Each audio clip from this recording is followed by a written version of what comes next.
Hello friends, जय हिंद। आज से हम लोग बात करेंगे एनटीपीसी की प्रैक्टिस सीरीज जो 8 अगस्त से 7 सितंबर तक आपको एनटीपीसी के एग्ज़ाम होने वाले हैं। उसके विषय में आपको जो सफिशिएंट क्लास रहेगी उसके विषय में बात करेंगे। तो जैसा कि हमारी क्लास 25 जुलाई से स्टार्ट होनी थी, लेकिन कुछ टेक्निकल इश्यू की वजह से ये नहीं हो पाई है। ठीक है, बात करते हैं हम लोग पहले क्वेश्चन की ओर कि संविधान सभा का प्रारूप समिति के अध्यक्ष कौन थे। आपके ऑप्शन है A Jawaharlal Nehru, B doctor B R Ambedkar, C doctor Rajendra Prasad या डी वल्लभ भाई पटेल। हमारा जो राइट आंसर रहेगा ऑप्शन बी रहेगा। Right answer doctor Bhimrao Ambedkar रहेंगे। बात करते हैं इसके विषय में जो एक्स्ट्रा पॉइंट बन सकते हैं वो इसमें जो रिलेट पॉइंट हैं कि प्रारूप समिति की स्थापना 29 अगस्त को 1947 की हुई थी। आपसे अगर पूछा जाए कि इसकी जो प्रारूप समिति की स्थापना है वो कब हुई थी, तो आप बताएंगे 29 अगस्त 1947 को हुई थी। और बात करें इसके विषय में कि इसके जो अध्यक्ष थे वो डॉक्टर भीमराव अम्बेडकर थे। उन्होंने भारतीय संविधान का वास्तुकार या आर्ट कहा जाता है। समिति में कुल 7 सदस्य थे। कितने? 7 सदस्य। अगर पूछा जाए प्रारूप समिति में कितने सदस्य थे, तो 7 सदस्य थे। ठीक है, नेक्स्ट बात करते हैं कि अम्बेडकर ने समानता, स्वतंत्रता और सामाजिक न्याय को विशेष रूप से संविधान में स्थान दिया है। भारत का संविधान 26 नवंबर 1949 को अंगीकृत हुआ और ये 26 जनवरी 1950 को लागू हुआ। यह दुनिया का सबसे बड़ा लिखित संविधान है। ठीक है, नेक्स्ट बात करते हैं कि बंगाल विभाजन कब हुआ था। ए 1857, बी 1905 या सी 1947 या डी 1911। हमारा जो राइट आंसर है वो बी है, 1905 हमारा राइट आंसर है। बात करते हैं इसके विषय में कि लॉर्ड कर्जन ने 1905 में बंगाल को धर्म के आधार पर, एक बात इम्पोर्टेंट रहेगी कि जो ये बंगाल विभाजन हुआ ये धर्म के आधार पर हुआ था। ठीक है, ये 2 भागों में बांटा गया। पूर्व बंगाल जो कि मुस्लिम बहुल के लिए था, पश्चिम बंगाल जो हिंदू बहुल के लिए था। इससे भारतीयों में असंतोष बढ़ा और स्वदेशी आंदोलन शुरू हुआ। आप लोग ध्यान रखें कि इसी बंगाल विभाजन के समय स्वदेशी आंदोलन भी शुरू हुआ था। ठीक है, और ये 1911 में भारी विरोध के कारण यह विभाजन रद्द कर दिया गया था। अब बंगाल विभाजन ने राष्ट्रवादी चेतना को बहुत मजबूती दी और भारतीय स्वतंत्रता संग्राम को एक नया मोड़ दिया। नेक्स्ट बात करते हैं कि विश्व का सबसे बड़ा द्वीप कौन सा है। A Australia, B Greenland, C New Guinea या डी मेडागास्कर। हमारा जो राइट आंसर है ऑप्शन बी है, ग्रीनलैंड। ग्रीनलैंड की बात करते हैं, इसके विषय में एक्स्ट्रा फैक्ट क्या क्या रहेंगे कि ग्रीनलैंड लगभग 21 लाख वर्ग किलोमीटर है। ठीक है, आपको जो ग्रीनलैंड का अगर क्षेत्रफल पूछा जाए तो कितना, 21 लाख वर्ग किलोमीटर है। ये क्षेत्रफल वाला सबसे बड़ा द्वीपीय देश है। यह डेनमार्क के अधीन है, लेकिन एक शासी क्षेत्र है। ऑस्ट्रेलिया भले ही बड़ा है पर उसे महाद्वीप की श्रेणी में रखा जाता है, इस कारण वह द्वीप नहीं कहलाता है। जो कि ग्रीनलैंड है ये अधिकांश भाग बर्फ से ढका होता है और यहाँ की आबादी बहुत कम है और यह आर्कटिक क्षेत्र का हिस्सा है और यह ग्लोबल वार्मिंग का असर यहाँ विशेष रूप से दिखता है। ठीक है, नेक्स्ट क्वेश्चन की बात करते हैं कि विटामिन सी की कमी से कौन सा रोग होता है। ए स्कर्वी, बी रिकेटस या सी अंधापन या डी पेलाग्रा। माना जो राइट आंसर ऑप्शन है ए है, स्कर्वी रोग होता है। बात करते हैं इसके विषय में कि स्कर्वी रोग के कि विटामिन सी की शरीर में कोलेजन बनाने, रोग प्रतिरोधक क्षमता बढ़ाने और आयरन के अवशेष के लिए जरूरी है। इसकी जो कमी है ये स्कर्वी रोग को होता है, जिसमें मसूड़ों से खून आना, थकान और घाव जल्दी ना भरना जैसे लक्षण दिखाते हैं।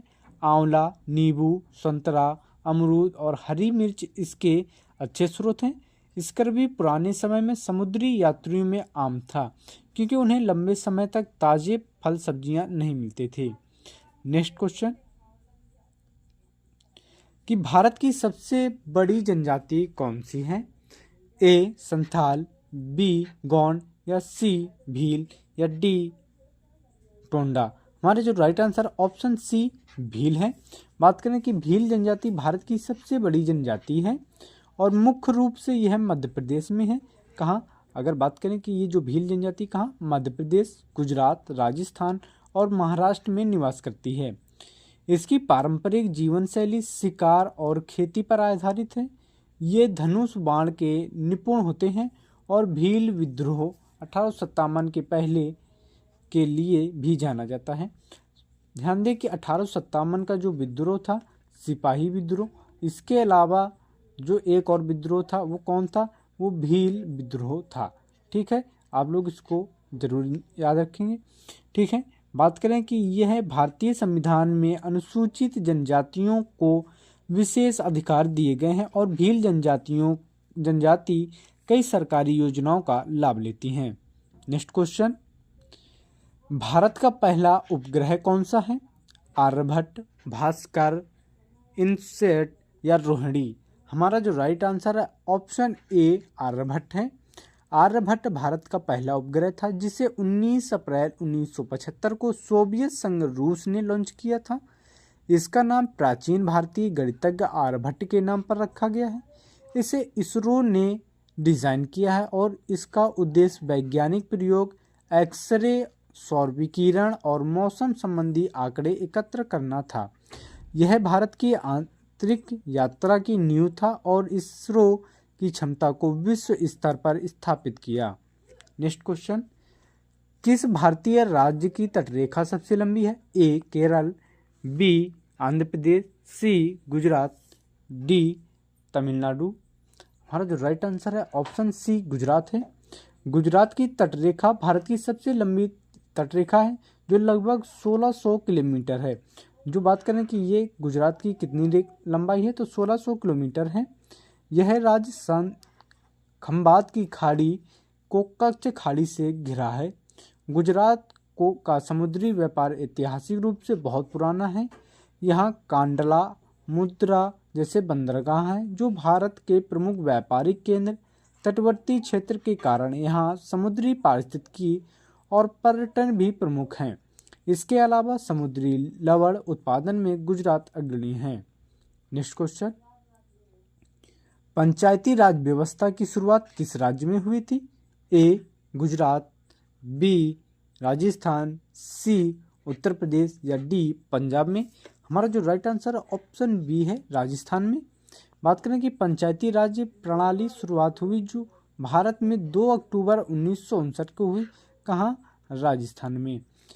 ये राजस्थान के नागौर जिले में हुई थी, जिसे बलवंत राय मेहता समिति, ये बहुत इम्पोर्टेंट रहेगा कि ये बलवंत राय मेहता समिति की सिफारिशों के आधार पर लागू किया गया था। इस व्यवस्था में ग्राम पंचायत ग्राम स्तर, पंचायत समिति ब्लॉक स्तर और जिला परिषद यानी जिला स्तर में शामिल था।